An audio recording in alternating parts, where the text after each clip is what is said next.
வைக்கம் எந்த சலனமுமின்றி இயங்கிக் கொண்டிருக்கிறது.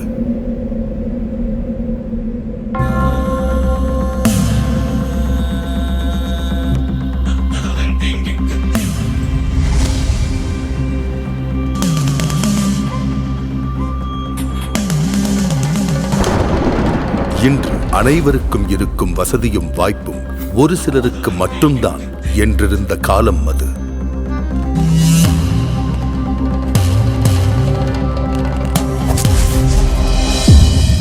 நூறு ஆண்டுகளுக்கு முன்பு தொட்டால் தீட்டு என்ற தீண்டாமையை கேள்விப்பட்டிருக்கிறோம்.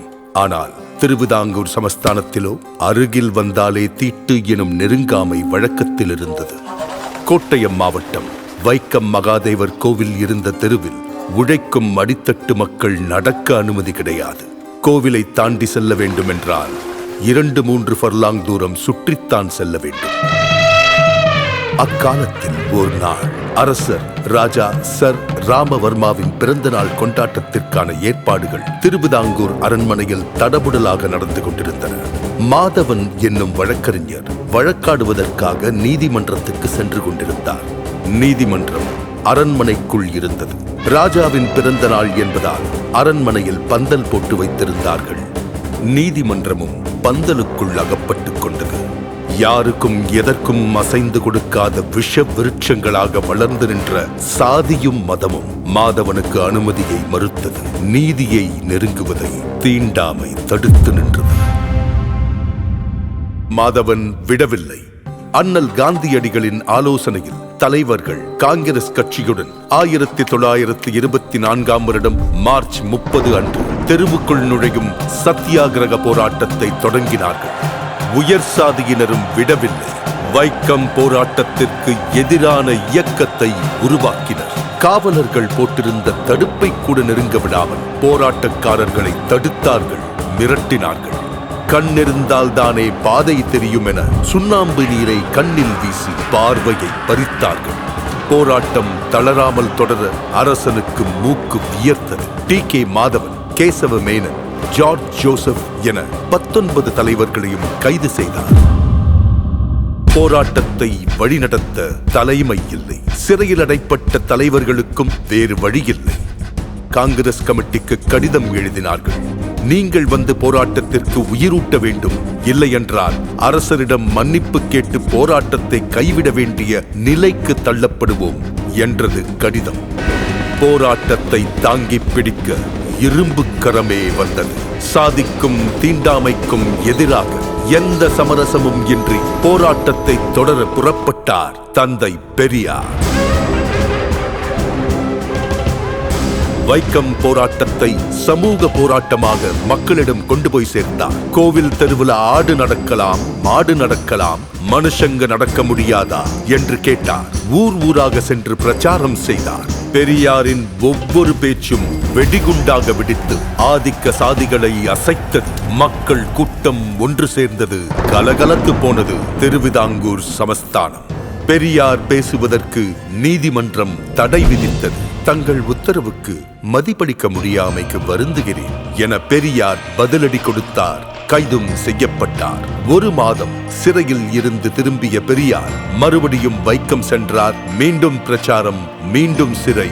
இம்முறை 4 மாத கடுங்காவல் தண்டனை. சாதி ஒழிப்பு, சமத்துவம், சமூக நீதி, சுயமரியாதை கொள்கைகள் என சிந்தனையிலும் செயலிலும் ஊறிய கொள்கை மலை பெரியார். மலையை சிறை என்ன செய்துவிட முடியும்? இந்த நேரத்தில் திருவிதாங்கூர் ராஜா சர் ராமவர்மா திடீரென காலமானார். சிறையில் இருந்தவர்கள் விடுதலை செய்யப்பட்டனர். வெளியே வந்த பெரியார் மீண்டும் போராடினார். பெரியார் தலைமையிலான போராட்டத்திற்கு பலன் கிடைத்தது. திருவிதாங்கூர் ராணி பேச்சுவார்த்தைக்கு முன்வந்தார்.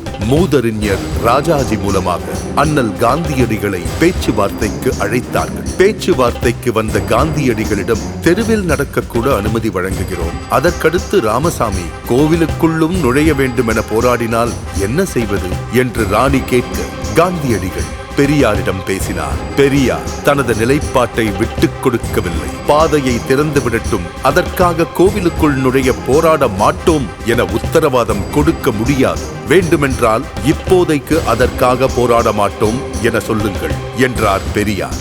பெரியாரை தன் வழிக்கு கொண்டு வர முடியாது என காந்தியடிகளுக்கு புரிந்தது. பெரியாரின் நிபந்தனையை ராணியும் ஏற்றார். கோவிலை சுற்றியிருந்த 3 தெருக்களிலும் உழைக்கும் மக்களின் பாதங்கள் பதிந்தன. 1925ஆம் ஆண்டு நவம்பர் மாதம் போராட்டம் வெற்றி கண்டது. எல்லாருக்கும் எல்லாம் என்கிற திராவிட அரசியல்தான் பெரியாரின் ஆயுதம். அதை அவர் முதலாக சுழற்றி வீசிய இடம்தான் வைக்கம். வைக்கத்திலுள்ள அந்த தெருதான் இன்று கேரள சமத்துவத்தின் முகவரியாகவும் தமிழ்நாட்டு சமூக நீதியின் அடையாளமாகவும் புதிய இந்தியாவுக்கான ஒளியாகவும் இருக்கிறது. இம்மாபெரும் போராட்டத்தின் தொடர்ச்சியாக பொது உடைமையும் சமூக நீதியும் சமத்துவமும் தழைத்தோங்கும் ஆட்சியை அளித்து வருகிறார் கேரள முதல்வர் உயர் திரு பினராயி விஜயன் அவர்கள். அனைத்து சாதியினரும் அர்ச்சகராகலாம் என சட்டம் இயற்றினார் முத்தமிழறிஞர் டாக்டர் கலைஞர் அவர்கள். அதை நடைமுறைப்படுத்தினார் தமிழ்நாடு முதல்வர் உயர் திரு மு.க. ஸ்டாலின் அவர்கள். கரு சுமக்கும் பெண்களும் கருவறைக்குள் செல்ல வழிவகுத்து பெரியார் வகுத்து தந்த சமூக நீதி பாதையில் வீறுநடை போடுகிறது மாண்புமிகு தமிழ்நாடு முதலமைச்சர் திரு மு.க. ஸ்டாலின் அவர்களின் தலைமையிலான சமூக நீதி காக்கும் அரசு.